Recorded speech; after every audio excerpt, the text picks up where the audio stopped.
A Bíblia diz no livro de Atos, no capítulo 10, nos versículos de 1 a 48. Em Cesareia morava um homem chamado Cornélio, que era centurião de uma companhia do exército chamada Italiana. Cornélio era um soldado gentil, era um oficial gentil. Ele era comandante de 100 soldados. Então, por isso que se chamava centurião. Ele comandava 100 soldados. 2. Era piedoso e temente a Deus com toda a sua casa, fazendo muitas esmolas ao povo e orando sempre a Deus.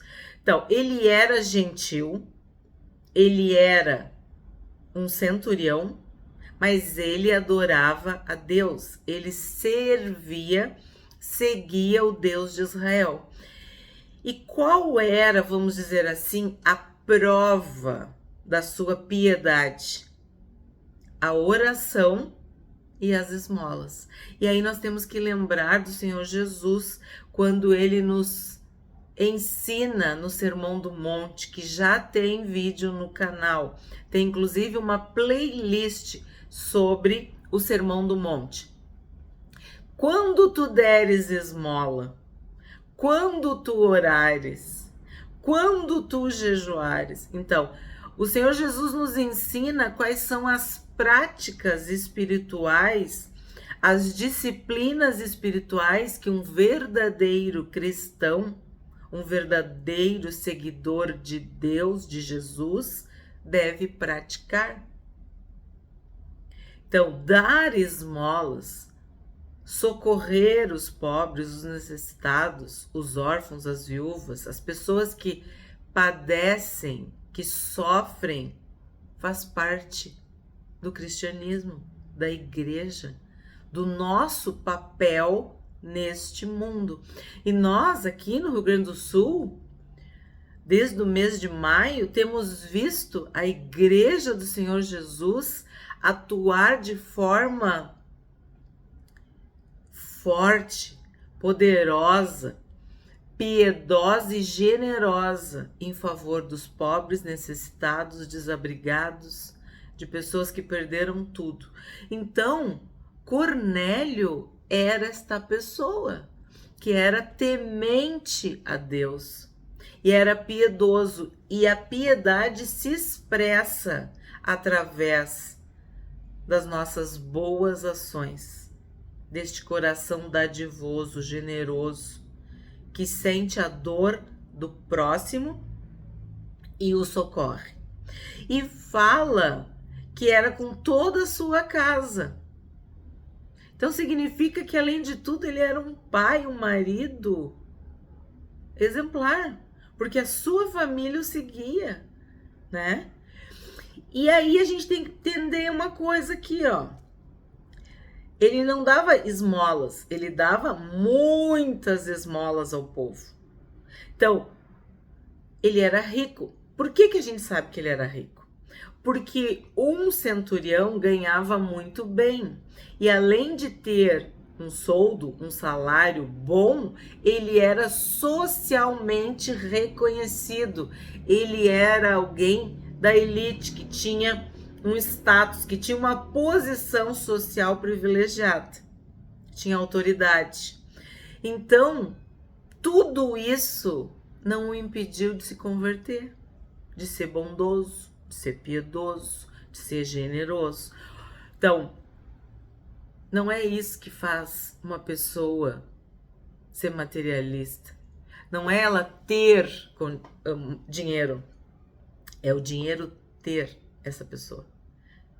Onde está o teu tesouro, ali está o teu coração. Então, o maior problema não é tu ser rico, tu ser poderoso, tu ser famoso, socialmente reconhecido ou valorizado. Não, é o teu coração.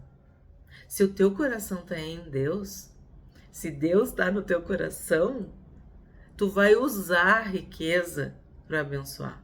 Tu vai usar a posição social para abençoar.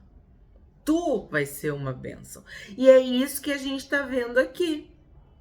Que Cornélio, mesmo sendo um centurião, mesmo sendo rico, mesmo sendo conhecido, ele era piedoso e temente a Deus. E aí fala que ele orava, né? Sempre a Deus. Isso quer dizer o quê? Que havia uma prática de oração na vida de Cornélio. 3. Um dia, por volta das 3 horas da tarde, durante uma visão, esse homem viu claramente um anjo de Deus que se aproximou dele e lhe disse: Cornélio. Então, esse horário das 3 horas da tarde era um horário conhecido ou dedicado para a oração.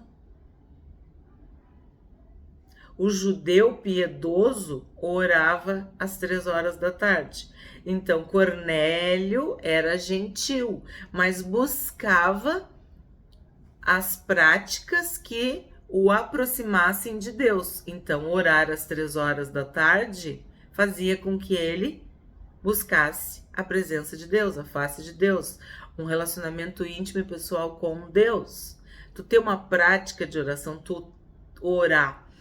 E foi exatamente isso que ele estava fazendo nesse dia. E o que aconteceu? Durante uma visão, um anjo falou o nome dele, Cornélio. Este, fixando nele os olhos e possuído de temor, perguntou: O que é, Senhor? E o anjo lhe disse: Olha que lindo! As suas orações e as suas esmolas subiram para a memória diante de Deus. A Bíblia diz que o nosso trabalho não é vão no Senhor. Tudo que a gente faz, Deus anota no livrinho, no caderninho. As suas orações e as suas esmolas subiram para a memória diante de Deus. Então, sim, esse centurião era fiel a Deus, era temente a Deus. As suas orações e as suas esmolas, né, demonstravam o coração reto, puro diante de Deus. 5.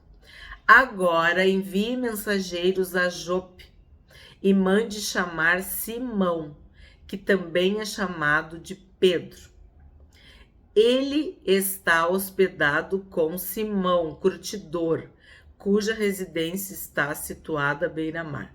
Bom, é Simão para lá, é Simão para cá. Por quê? Porque era um nome comum, tá? E aqui tá deixando bem claro que tinha que chamar Pedro. Eu tenho dito para vocês, Pedro, em Atos, é um gigante, cheio do Espírito Santo, líder da igreja, uma referência. Então, o próprio anjo está dizendo que é para Cornélio enviar mensageiros a Jope. E eu dei uma pesquisada, a distância era 50 quilômetros, tá? Então tinha que mandar chamar Pedro. 7. Logo que o anjo que lhe falava se retirou, Cornélio chamou 2 dos seus servos e um soldado piedoso dos que estavam a seu serviço. O que a gente interpreta? Que ele também pregava, evangelizava, testemunhava para os seus soldados, porque ele escolhe um soldado piedoso. Aí eu penso, não há parede, não há muralha, não há barreira, não há obstáculo para o evangelho. Não importa a posição social, não importa a tua nacionalidade, não importa nada. A única coisa que importa é se o teu coração é puro, reto e sincero diante de Deus. E depois de lhes explicar tudo, mandou que fossem a Jope. Então, o que quer dizer? Ele foi obediente à mensagem do anjo. 9. No dia seguinte, enquanto eles viajavam e já estavam perto da cidade de Jope, Pedro subiu ao terraço por volta do meio-dia a fim de orar. Então, outra aprendizagem. Eles oravam às 3 da tarde, mas também oravam ao meio-dia. Então, Pedro estava se preparando para as orações do meio-dia. Estando com fome, quis comer, mas enquanto lhe preparavam a comida, sobreveio-lhe um êxtase. Então, vamos ver aqui, ó. Quando Cornélio também estava orando às 3 horas da tarde, ele teve uma visão. Pedro aqui teve um êxtase. Então, lembrando o autor, que é Lucas, a gente percebe a forma como ele escreve. Ele está querendo dizer que tanto Cornélio quanto Pedro, durante as suas orações, foram visitados pelo espiritual, pelo sobrenatural, pela presença divina. Houve uma manifestação, uma revelação, uma visitação. 11. Viu o céu aberto e um objeto como se fosse um grande lençol, que descia do céu e era baixado à terra pelas 4 pontas, contendo todo tipo de quadrúpedes, répteis da terra e aves do céu. E ouviu-se uma voz que se dirigia a ele: levante-se, Pedro, mate e coma. Mas Pedro respondeu: de modo nenhum, Senhor, porque nunca comi nada que fosse impuro ou imundo. Então aqui a gente tem que parar um pouquinho. A lei separava animais puros de impuros, animais limpos de animais imundos. 15. Pela segunda vez a voz lhe falou: não considere impuro aquilo que Deus purificou. Então, olha que interessante. Deus purificou. Ah, mas não foi Deus que tinha dito que esse animal era puro, que esse era impuro, que esse era limpo, que esse era imundo? A lei de Moisés dizia, mas nós temos que entender que as nações ao redor de Israel não tinham nenhum critério. Então Deus estabelece uma nação diferenciada, com outros princípios, com outras regras, com outras ordenanças, com outra lei. E aqui no 15 está falando que é Deus que purificou. Aí tu tem que pensar, em Cristo, tudo com ações de graça é purificado, porque Cristo morreu para que nós tivéssemos a sua vida. Pelas suas pisaduras nós somos sarados. O castigo que estava sobre ele é o castigo que nos traz a paz. Então, em Cristo houve a purificação.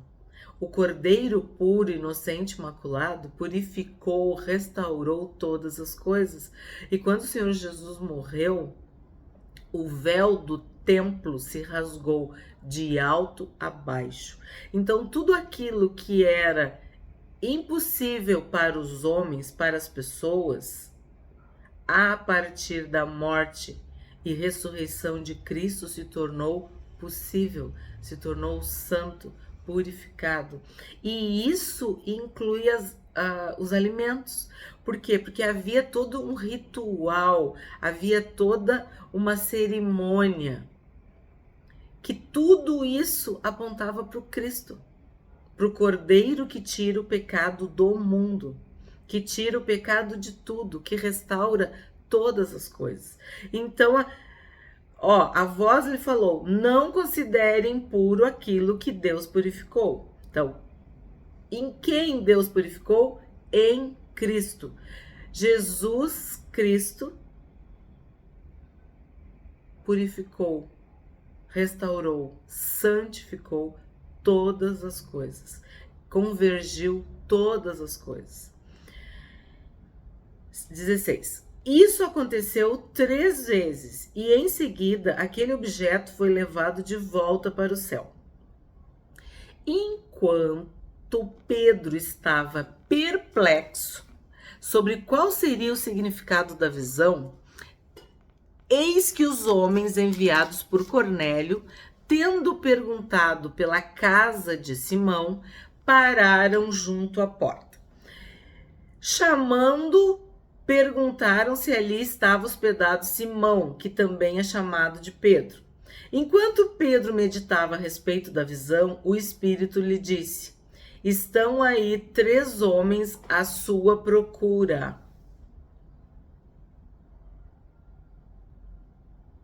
Quem são os 3 homens?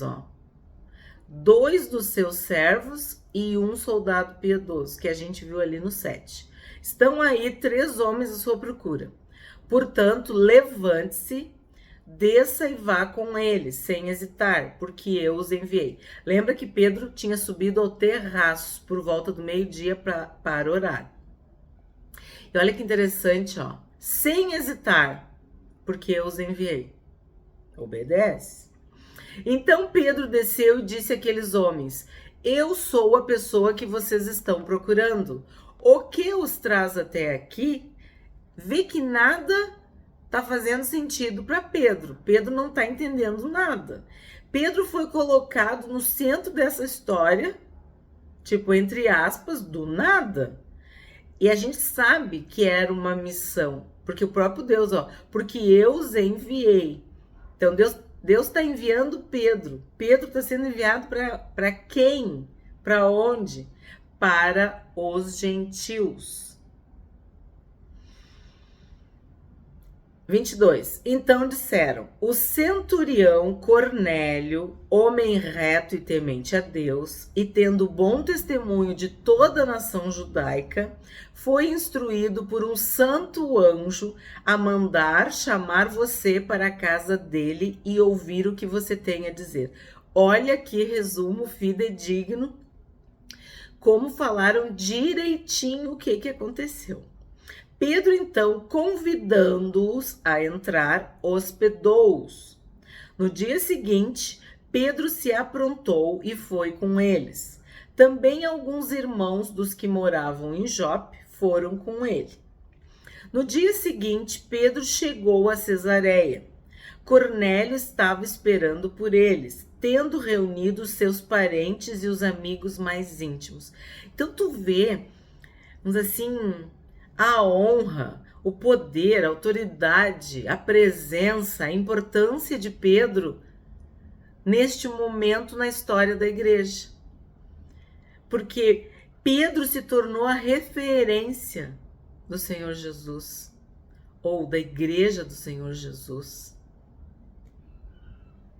do cristianismo. Tudo aquilo que tinha acontecido, Pedro era testemunha ocular. E já tinha corrido a fama, né? Então, ele tinha reunido os seus parentes e os seus amigos mais íntimos. Ele tinha um coração, né, de evangelista, para que as pessoas ouvissem, aprendessem, se convertessem, se arrependessem, né? Porque ele e a família já adoravam a Deus. E agora o que ele faz? Parentes e amigos mais íntimos. Então ele está ampliando, ele está pregando, está testemunhando, né? A luz dele está brilhando mais e mais longe. Quando Pedro estava por entrar, Cornélio foi ao seu encontro e, prostrando-se aos pés dele, o adorou. Porque a gente não pode esquecer que, como ele era gentil, ele não tinha este hábito, vamos dizer, de só adorar a Deus. E isso acontece muito, pessoas que têm amor a Deus, que se convertem, mas tem muitos hábitos que precisam ser abandonados. E daí o que ele fez? Ele se prostou aos pés de Pedro e o adorou. Mas Pedro o levantou, dizendo: levante-se, porque eu também sou apenas um homem. Então olha a humildade, o poder e a graça de Deus na vida de Pedro. Porque isso é uma lição. Tu não deve aceitar nenhum tipo de adoração, nenhum tipo de glória. Toda a honra, toda a glória é para Deus. Por mais que as pessoas às vezes se confundam e pensem que tem algum valor em ti. Não, não tem valor nenhum.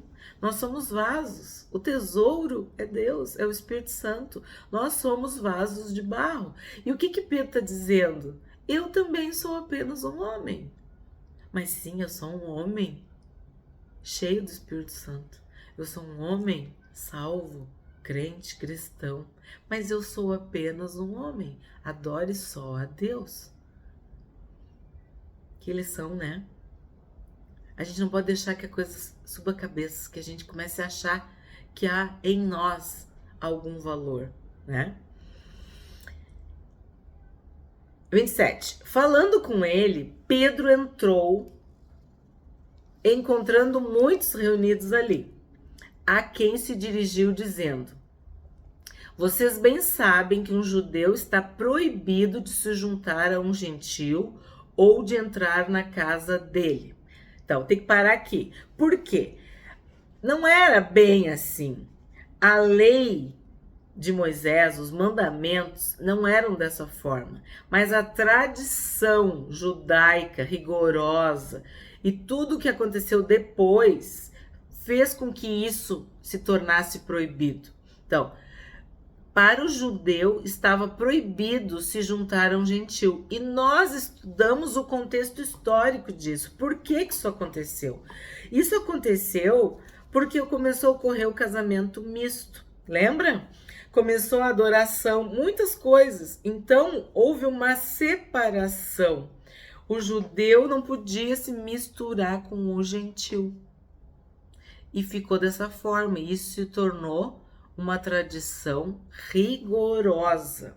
Mas não era assim desde o princípio. É proibido para um judeu, está proibido se juntar a um gentil ou entrar na casa dele. Mas Deus me mostrou que não devo considerar ninguém impuro ou imundo. Então, o que a gente vê aqui? Que Pedro já estava entendendo a visão, a visitação, o êxtase. O Espírito Santo já tinha testificado para Pedro o que significava aquilo.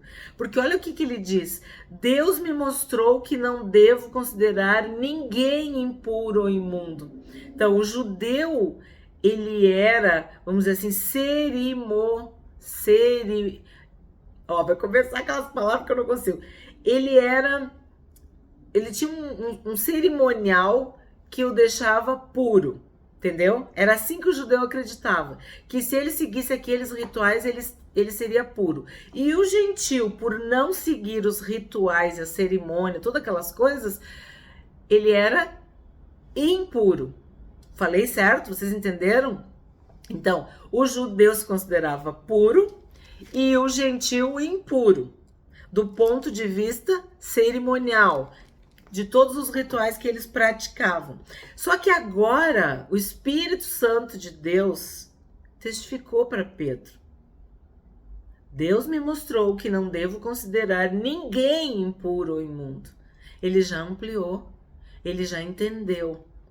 Por isso, uma vez chamado, vim sem vacilar. Lembra que foi dito, vá com ele sem hesitar, no 20. E agora pergunto: Por que motivo vocês mandaram me chamar? Cornélio respondeu: faz hoje 4 dias que, mais ou menos por esta hora, às 3 da tarde, eu estava orando em minha casa. De repente se apresentou diante de mim um homem vestido com roupas resplandecentes. Toda vez que alguém recebe uma visitação de um anjo ou de anjos, vocês podem ver que é sempre roupa branca, brilhante, resplandecente, né? Que disse: Cornélio, a sua oração foi ouvida e as suas esmolas foram lembradas na presença de Deus. Envie, pois, alguém a Jope e mande chamar Simão, que também é chamado de Pedro. Ele está hospedado na casa de Simão, curtidor à beira-mar. Portanto, sem demora, mandei chamá-lo, e você fez muito bem em vir. Agora estamos todos aqui. Olha que lindo, na presença de Deus, prontos para ouvir tudo que o Senhor ordenou a você. Então Pedro começou a falar e disse: reconheço por verdade que Deus não trata as pessoas com parcialidade. A tradição mais antiga dizia que Deus não fazia acepção de pessoas. Pelo contrário, em qualquer nação, aquele que o teme e faz o que é justo, lhe é aceitável. Então, o que a gente está vendo aqui? Uma metanoia, uma mudança de mente, uma transformação, uma renovação dos pensamentos. Isso é algo que indica o arrependimento, a conversão, a salvação. A gente tem ideias erradas, a gente tem preconceitos, a gente tem coisas que os pais, os avós, a cultura da gente colocou dentro de nós, nos ensinou, e às vezes aquilo é abominável aos olhos de Deus, é feio, é triste, e a gente tem que abandonar. Ah, mas é que o meu pai me ensinou, porque a minha avó, porque aqui no meu estado, aqui na minha cidade, porque eu cresci assim, sabe aquela história? Não. Deixa o Espírito Santo renovar tua mente. Deixa o Espírito Santo provar teus pensamentos. Levar cativa a obediência de Cristo. Te deixa ser transformado, renovado, purificado, sabe? Abre os teus olhos espirituais, os teus ouvidos espirituais para saber o que o Espírito Santo está falando. O que o Espírito Santo está dizendo. Então, o que está bem claro aqui? Que Pedro reconhece que em qualquer nação, olha gente, isso aqui não é aquilo que eu falo, sublinha, marca. Em qualquer nação, aquele que o teme e faz o que é justo lhe é aceitável. A gente tem que lembrar de Abraão. Deus se revelou para Abraão e Abraão conheceu um Deus que nem era o Deus que era do seu povo ali, da sua comunidade. Quantos episódios nós vimos nos evangelhos de estrangeiros que demonstraram mais fé no Senhor Jesus do que muitos judeus? Jesus disse: eu não vi fé como essa em Israel. Então, Pedro aprendeu, bebeu da fonte e estava deixando bem claro, estava honrando Cornélio, né? Que era um gentil. E aí, o que Jesus fez? Jesus morreu só pelos judeus? Ele veio para a casa de Israel, veio para as ovelhas de Israel, mas ele morreu por todos, por puros e impuros, por limpos e imundos, se é que dá para falar dessa forma, mas vocês entendem, ele morreu por judeus e gentios, por isso que a salvação chegou até nós, chegou a todas as nações, tribos, raças, povos. A luz brilhou e iluminou a todos. Esta é a palavra que Deus enviou aos filhos de Israel, anunciando-lhes o evangelho da paz por meio de Jesus Cristo. Este é o Senhor de todos. Então, o entendimento de Pedro tinha sido ampliado. Ele era judeu, mas ele entendeu que a salvação era para os gentios. E agora ele estava no centro dessa missão, pregar o evangelho aos gentios. E Deus fez tudo, preparou tudo, marcou o encontro de Pedro com Cornélio. E aí o que acontece? Isso revoluciona. Isso muda tudo agora. Vamos continuar. E aí fala, né, que Jesus Cristo é o Senhor de todos. O que quer dizer de todos? Judeus e gentios, de todos os povos, de todas as nações, de todas as línguas, raças, todos, todo ser humano. Vocês sabem o que aconteceu em toda a Judéia, tendo começado na Galileia, depois do batismo que João pregou. João quem? João Batista. Como Deus ungiu a Jesus de Nazaré com o Espírito Santo e com poder. Jesus andou por toda parte fazendo bem e curando todos os oprimidos do diabo, porque Deus estava com ele. Então, o que Pedro está fazendo aqui? Pregando o evangelho, falando do Senhor Jesus, do ministério do Senhor Jesus, falando do Espírito Santo, falando do poder. Ele fez o bem, ele curou os oprimidos do diabo, porque Deus estava com ele. E quando Pedro fala isso, Pedro está falando do que lhe é peculiar, daquilo que ele viu. Ele é uma testemunha ocular. E vocês lembram, Mateus, Marcos, Lucas e João, quando coisas maravilhosas, prodigiosas aconteciam, Jesus escolhia Pedro, Tiago e João, o círculo mais próximo, mais íntimo, para coisas muito especiais. E ele está dizendo, Deus estava com ele. Ele está falando do que ele viveu, do que ele ouviu, do que ele viu.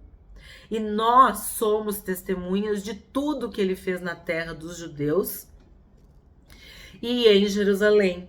Depois, eles o mataram, pendurando-o num madeiro. Mas Deus o ressuscitou no terceiro dia e concedeu que fosse manifesto, não a todo o povo, mas às testemunhas que foram anteriormente escolhidas por Deus, isto é, a nós que comemos e bebemos com ele, depois que ressurgiu dentre os mortos. Então, não foi para qualquer um, foi para os escolhidos, testemunhas que foram anteriormente escolhidas por Deus.